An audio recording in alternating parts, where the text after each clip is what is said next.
précédemment, lors d'un désastre de niveau dragon où une météorite a frappé la Terre, Saitama l'a détruite d'un coup de poing, la réduisant en miettes. Observant la scène, les yeux de Bang s'écarquillent, incrédule devant la puissance de Saitama. Il voit un tel talent brut et veut prendre Saitama comme élève. Il commence donc à observer Saitama de près, remarquant qu'il passe beaucoup de temps avec Genos. Il entend même Genos l'appeler maître. Bang se demande pourquoi un héros de classe S comme Genos voudrait apprendre d'un héros de classe C comme Saitama. Un jour, Saitama bat un monstre chou alors qu'ils discutent comment cuisiner le chou. Genos suggère d'acheter de la viande pour l'accompagner. Saitama pense qu'ils n'ont pas besoin d'acheter de viande, un plat de chou simple avec de la sauce barbecue est délicieux et bon marché, et ça va très bien avec du riz. Genos comprend instantanément. Il demande à Saitama si ce qu'il voulait vraiment dire, c'est que même la meilleure arme est inutile si l'utilisateur manque d'habileté, alors qu'une arme de piètre qualité peut être puissante si utilisée correctement. Saitama est quelque peu sans voix, ayant fait juste un commentaire anodin. Il se demande comment Genos a pu en tirer autant. Caché dans l'ombre, Bang observe avec admiration. Il s'extasie de la profondeur de compréhension que Saitama et Genos ont pu tirer de quelque chose d'aussi simple qu'un chou. Il pense que leur compréhension dépasse de loin celle de son seul élève Charanko. Bang s'approche d'eux tranquillement, analysant les capacités de Saitama. Saitama remarque le regard silencieux soutenu de Bang et ne sait pas ce qu'il a en tête. Genos explique que les héros de classe S sont souvent assez excentriques et qu'il vaut mieux juste s'y habituer. Alors qu'il s'apprête à partir, Bang prend enfin la parole. Il demande à Saitama qui est son maître, celui qui lui a appris à devenir si puissant qu'il peut détruire une météorite d'un seul coup de poing. En questionnant Saitama sur son entraînement qui lui permet de pulvériser des météorites, Saitama répond simplement « Je deviens fort par l'exercice ». Apprendre que Saitama n'a pas de maître ni n'appartient à aucune école d'arts martiaux laisse Bang encore plus abasourdi. Il lui tend sincèrement une carte de visite et invite Saitama à son dojo le lendemain, lui promettant de lui montrer la beauté des arts martiaux. Incapable de résister à l'invitation insistante de Bang, Saitama accepte de venir le lendemain, même s'il n'a pas l'intention d'y aller vraiment. Le lendemain, Saitama qui a posé un lapin à Bang sort juste du supermarché avec un sac de viande. Bang, qui le suit secrètement, évalue Saitama qui semble plein de vulnérabilité. Soudainement, un camion hors de contrôle fonce sur le bord de la route. Un objet blanc fonce au milieu de la route. Saitama pense que c'est un chaton et se téléporte rapidement devant pour le protéger. Craignant que son maître ne soit blessé, Genos fonce et soulève le camion, puis réalise que ce qui a foncé devant lui n'était pas un chaton mais juste un sac poubelle blanc. La viande que Saitama venait d'acheter est écrasée par le camion. Encore une fois, Bang est émerveillé par la puissance de Saitama. Il court vers lui et lui dit qu'il y a de la viande de qualité à son dojo. Cela pique finalement l'intérêt de Saitama. Ils se rendent au dojo où, avant que la viande ne soit servie, Bang insiste pour lui montrer sa technique de cassage de tuiles. Il ne s'attend pas à ce que Saitama pulvérise les tuiles en miettes. N'ayant pas d'autre choix, Bang passe à l'étape suivante de la compétition, un jeu de cartes pour enfants. Charanko lira les cartes pendant que Bang et Saitama s'affrontent pour trouver la carte annoncée en premier. Au premier tour, Bang trouve facilement la carte. Ses réflexes rapides surprennent Saitama. Au deuxième tour, Saitama frappe le sol, faisant sauter toutes les cartes en l'air, et trouve rapidement la carte. Genos pense qu'ils sont en compétition pour voir qui peut faire sauter le plus de cartes en l'air et se prépare à faire exploser le dojo. Bang arrête rapidement le jeu et propose un dernier concours, pierre-feuille-ciseaux. Le gagnant a le droit d'attaquer avec un marteau mou et le perdant doit bloquer avec un casque. Le défi est de voir qui est le plus rapide. Bien que Saitama ait le coup de poing le plus puissant du monde, ses compétences à pierre-feuille-ciseaux laissent quelque peu à désirer.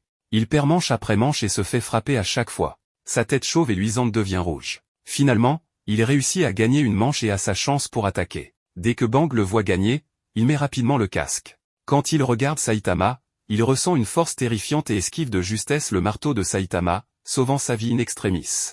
Après ces exercices, Bang demande à Saitama s'il apprécie maintenant le charme des arts martiaux et l'invite à venir apprendre dans son dojo. Saitama refuse immédiatement, mais il veut bien rejouer à ce jeu. Bang sent un frisson dans son cœur. Il semble que le recruter comme élève ne sera pas aussi facile qu'il le pensait. Par une journée pluvieuse et morose, un monstre homard est encerclé par la faction de Fubuki. Une fille fonce sur le monstre, voulant l'affronter toute seule, mais le homard crache du venin, la défigurant presque. Heureusement, Fubuki arrive juste à temps et bat facilement le monstre. Mais il s'avère décevant que le journal du lendemain ne mentionne rien sur l'équipe de Fubuki. Toute la page est dominée par l'incident du roi des mers. Sa propre sœur Tatsumaki a aussi une place.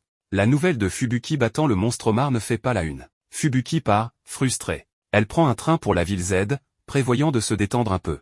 Genos, tenant une boîte de crabes, monte aussi dans le train. Son siège est en diagonale de celui de Fubuki. Il a entendu parler de Fubuki, la héroïne classée première en classe B, qui a mis en place une faction pour réprimer les nouveaux. Mais c'est étrange, pourquoi pleure-t-elle tranquillement? La boîte tremblante attire l'attention de Fubuki. Genos explique qu'elle contient des crabes pour un pot-au-feu pour son professeur Saitama. Ce n'est qu'alors que Fubuki réalise que la personne assise en diagonale d'elle est un héros de classe S. Soudain, ils reçoivent un appel de l'association des héros les informant qu'un criminel de classe A placé une bombe dans leur train. Quand le train entrera dans le terminal, la bombe explosera automatiquement. Genos informe rapidement les passagers à propos de la bombe, mais le train roule à grande vitesse et il est impossible d'en descendre. Genos demande à Fubuki d'évacuer les passagers pendant qu'il essaie d'arrêter le train. Fubuki utilise ses pouvoirs pour faire sortir chaque passager du train. Parmi eux se trouve une jeune fille, qui est aussi une héroïne, bien que seulement de classe C. Elle insiste pour être celle qui trouve la bombe. Genos saute à l'avant du train, tentant de l'arrêter. Mais il découvre que le limiteur de vitesse a été trafiqué et que le train ne peut pas être stoppé. Il ne reste plus que 40 secondes avant d'arriver au terminal, ils doivent empêcher le train d'y entrer. À l'intérieur du train, après que Fubuki ait envoyé le dernier passager, la fille de classe C trouve la bombe. Il ne leur reste plus beaucoup de temps. Fubuki décide résolument d'envoyer la fille hors du train, décidant d'envelopper la bombe de ses pouvoirs psychiques pour réprimer l'expansion du gaz. Cela pourrait minimiser les dégâts, mais même elle n'est pas sûre de pouvoir le faire. Soudainement, Genos à l'avant du train est projeté dans les airs par une force puissante. Le train, sous le contrôle d'une lumière verte, décolle du sol et fonce dans le ciel, avec Fubuki également éjecté du wagon. Le train dans les airs est contrôlé par la lumière verte, changeant de forme à volonté. Fubuki réalise qu'une telle force puissante ne peut appartenir qu'à sa sœur Tatsumaki. Tatsumaki contrôle le train pour le faire exploser haut dans le ciel. Genos regarde, ébahi. Tatsumaki réprimande Fubuki de ne pas s'être enfui au premier signe de danger. Fubuki détourne la tête, mécontente. Tatsumaki renifle avec dédain et part. En marchant, Fubuki ressent un écrasant sentiment de défaite. Juste à ce moment, la fille de classe C accourt. Elle remercie Fubuki de lui avoir sauvé la vie. La fille dit qu'elle est actuellement au bas de la classe C et sent que ses pouvoirs sont limités. Elle était sur le point d'abandonner d'être une héroïne mais voir la bravoure de Fubuki lui a redonné du courage. Elle prévoit de travailler dur pour monter en classe B et devenir membre du groupe de Fubuki. En entendant ces mots, Fubuki se sent aussi encouragée. Bien qu'elle soit loin derrière sa sœur maintenant, elle croit qu'un jour elle prouvera sa force. De l'autre côté, Saitama est toujours à la maison, attendant ses crabes qui ont déjà été carbonisés dans l'explosion en plein air. Lors d'un rassemblement de héros dans un spa, un meurtre choquant a lieu. La victime n'est autre que le héros de classe S Zombieman et le coupable est parmi eux. L'histoire remonte à 2 jours avant la fête. L'association des héros organise un voyage de 2 jours dans un spa pour récompenser les héros après leur défaite de l'alien Boros. Atomic Samurai et Metal Ba commencent à se demander pourquoi certains autres qui n'avaient pas fait grand-chose pendant la bataille avaient été invités. Flashy Flash explique qu'il était occupé à combattre des monstres ailleurs. Pig God déclare simplement qu'il avait dû rentrer chez lui parce qu'il avait trop faim. Et Watchdog Man dit qu'il devait protéger sa propre ville. Metal Ba de plus en plus agacé est sur le point de se battre avec Flashy Flash. De leur côté, les filles sont beaucoup plus calmes que les gars dans les sources chaudes. Tatsumaki proclame avec véhémence qu'elle aurait pu gérer seule l'envahisseur alien. La nuit, l'association des héros organise un festin. Ils apprécient tous la bonne nourriture et le bon vin ensemble. Cependant, le lendemain matin, ils se réveillent pour trouver le corps sans vie de Zombieman. En regardant la scène, ils identifient d'abord l'arme utilisée, la lame d'Atomic Samurai. Atomic Samurai se défend rapidement, affirmant qu'il a laissé son épée à la fête hier soir et que quelqu'un a dû la prendre en cachette. De plus, d'autres peuvent témoigner qu'Atomic Samurai était occupé à boire au moment du meurtre, le disculpant. Bang suggère alors de considérer qui aurait eu un motif pour tuer Zombieman. En entendant parler de motif, Super Aloy Darkshin se rappelle que Pripri Prisonnier avait eu l'œil sur Zombieman pas plus tard qu'hier. Pripri Prisonnier explique qu'il admirait juste Zombieman et souhaitait que Zombieman soit son homme. Il insiste aussi sur le fait qu'il attaque seulement les criminels les plus vicieux et ne tue pas les gens. Cependant, à cause de ses fréquents emprisonnements et sa faible réputation dans la société, il ne peut pas être totalement écarté comme suspect. Pripri Prisonnier apporte alors un indice, il se rappelle avoir surpris Saitama avec un léger sourire, demandant à Zombieman s'il était vraiment immortel et ne mourrait pas peu importe à quel point il était frappé. Saitama se défend rapidement, disant qu'il était juste curieux parce qu'il avait entendu que Zombieman était immortel. Genos vole au secours de son maître, déclarant que ça ne peut pas être maître Saitama. Si Saitama voulait tuer, il n'aurait besoin que d'un seul coup de poing. Mais attendez, si Saitama vérifiait seulement si Zombieman était vraiment immortel, il aurait pu retenir ses coups et utiliser l'arme, croyant avoir tout compris. Genos chuchote tranquillement à Saitama, « Ne vous inquiétez pas maître, je vous défendrai ». Saitama est tellement frustré par cela qu'il est sur le point d'exploser. Plus Genos parle, plus Saitama semble suspect. Petit empereur commence à assembler les pièces. Il souligne que Flashy Flash, qui a observé silencieusement le corps de Zombieman, Pig God, qui prend toujours son petit déjeuner, Watchdog Man, qui n'est même pas sorti du lit, et Metal Bat, étrangement silencieux depuis le matin, sont tous suspects. C'est alors qu'Atomic Samurai fait soudainement remarquer que la première personne à avoir trouvé le corps est également très suspecte. Il s'agit de King, qui vient d'arriver sur les lieux.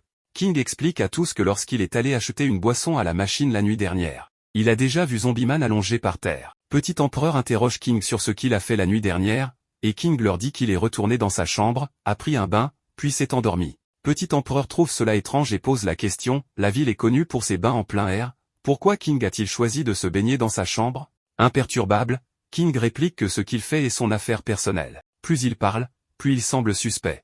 Ils entendent même le moteur de King démarrer. Juste au moment où les choses s'intensifient, Tatsumaki intervient soudainement. Elle déclare que puisque tout le monde est sous suspicion, autant les restreindre tous pour le moment. À ce moment-là, Zombieman se remue et se réveille. Il est connu comme l'homme qui ne peut pas mourir, même dans la mort, en raison de sa remarquable capacité à se soigner. Après avoir repris conscience, il explique à tous qu'il a trop bu la nuit dernière et se souvient seulement d'une lame volant soudainement vers lui, brillant en vert. En raison de son ivresse, il a dormi ici toute la nuit. Tout le monde regarde soudainement Tatsumaki, celle qui est toujours entourée d'une lueur verte. Petit Empereur lui demande ce qu'elle a fait la nuit dernière. Tatsumaki, élevant la voix, insiste sur le fait qu'elle ne se souvient pas. Cependant, elle sait que Zombieman ne peut pas mourir. Pourquoi voudrait-elle essayer de le tuer? Un acte qui serait de toute façon inutile puisque Zombieman va bien.